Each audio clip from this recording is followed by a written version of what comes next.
Hi, this is Mike with Skolton's Equipment, and today we got a new product on our hands. It's the Z200 series from Kubota. You might say, well, that's not a new product. Well, this is the 202 series. So it's the second iteration of the 200 series from Kubota, and they've made some awesome improvements. Today we have two of the models. There's actually three models total. We still don't have the smallest one yet in stock, but these ones came in. I was like, we got to get these unboxed. We got to show them off because they are very neat. So right beside me to the right is the Z252. It comes with a 54-inch deck, and the Z242, the 42-inch deck. There's a smaller model coming out, the Z232, and it's going to have the 42-inch deck. Still don't have it yet, but when we do, we'll get a video of that as well.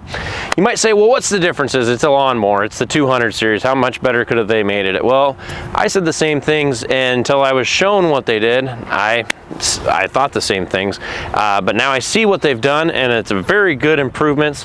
First of all, engines. So you might remember the 200 series from Kubota, the 48 and the 54-inch deck models were Briggs & Stratton only in the past. Not no more. They got Kohler options and Kawasaki options. The two right beside me here today are the Kohler options. They're a little bit priced better than the Kawasaki. I also have Kawasaki's coming. Don't have them yet, but we will have built both in stock. The Kawasaki's are a little bit more of a premium price, but other than the engine with those two models, like the 252 will come in a Kohler and a Kawasaki. Everything else will be the same: the decks, the frames, the wheels, seats. But that's a big, right off the bat, improvement. They added the Kawasaki to the lineup. They've always had a Kohler option for the 200 series, but they got away from the Briggs & Stratton. No more Briggs & Stratton on any of the Kubota lawnmowers, and I feel like it's a welcome improvement. Let's start with the front of the machine and work our way back. You might see this one's dirty. Well, because I was just mowing with it, and it's a nice mowing machine.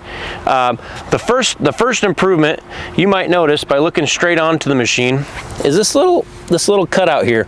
The cutout itself actually does nothing, but it kind of gives an impression like this platform is suspended, because it is. The cutout's for fancy, it's for looks, but what they did, they call it the K-Ride system. And what it is, this plate comes off without tools, and underneath that plate, there's little rubber grommets about an inch and a quarter tall, and they're rubber cushioning system for your feet. It takes a lot of the vibration out of your feet. I wouldn't have thought of that, but they did, and it is a noticeable improvement when you're driving on rough ground and just at high RPMs. Your feet don't vibrate like the old model did, or any other competitive model. I've never seen this on any residential style zero turn. That's part of the K-Ride comfort. That's not all. Once you go back on the machine, I'm gonna put this in just to show you how easy it can be without any tools. Not only is that good for comfort that the platform's suspended on rubber, but also if you did have a belt issue underneath or some just cleanup, you can just easily take that out without any tools. It does require two hands though. Just drop it right back on, and it's on. Going back on the machine, the K-Ride system sticker there, and it also means the cushioning on the platform, but it's also to do these handles. You can't see it, but you could feel it. These handles are weighted, and you might say that's kind of silly. Well, it is until you drive it. The weighted handles give a lot more precision and smoothness to the control of those transmissions. These handles are hands down noticeable compared to the old model.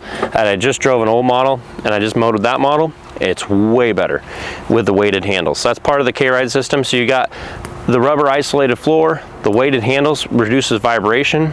It was all about these improvements for the K-Ride system was to make it more comfortable. So not only on the front of the machine is the K-Ride system, you might notice these idler wheels or the bogey wheels or whatever you want to call them, the front wheels, front caster wheels. They have a lot of different names. Kubota upgraded them on the 200 series. You notice they're a lot thicker, wider, and the bracketry is heavier duty. You notice it from the side as well. It's a bigger wheel on the front. That does a couple things. Better ride, better flotation, and it's just stronger. So not only front wheels got a facelift, the back wheels did as well. A little cooler design, not just that, they're a little bigger as well. A little wider. What does that do? It's better ride quality, a little bit more flotation, and They look cooler. Kubota just overall gave this thing a nice facelift from front to back with comfort improvements. And they switched up some engine models, so you have a little bit more options there. And speaking of engines, one thing that's new on this model that I haven't seen on any lawnmower from Kubota or anyone is it's a push button start. There really isn't a key anymore. So this thing right here, that's technically the key. Just a little black thing that goes inside the hole, but you don't twist it. Once this is in there, it enables the push button start, which you can see on the video right now.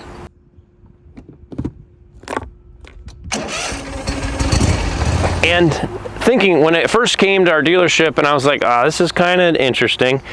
And then I thought about it, the people at their houses, properties, the keys are always in these mowers, for the most part. And keys can get water in them, and it screws up. Over time, keys can be a problem. And Kubota saw this as like, most likely, you put the little plastic thing in the hole, it enables it, and whenever you want to start it, you just push a button. Instead of turning a key, there's a little less wear involved with a push button start on a lawnmower.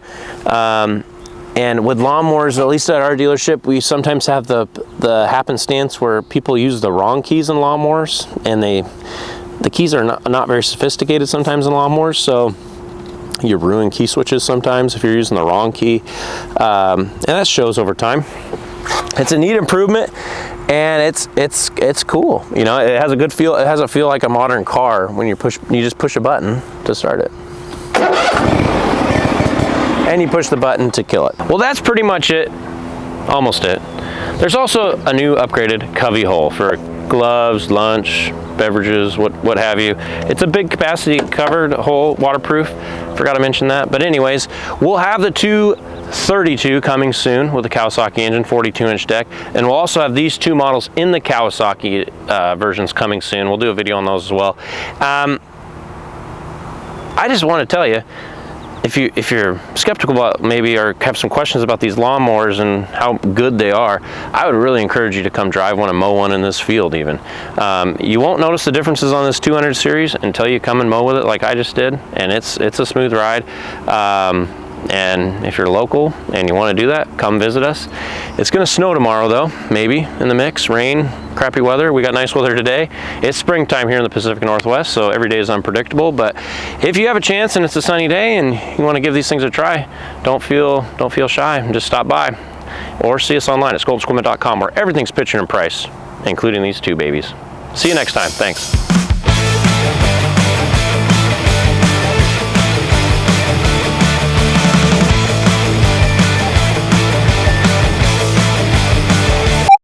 There isn't a key, but there is. Where did I put it? Oh, it's right in my pocket.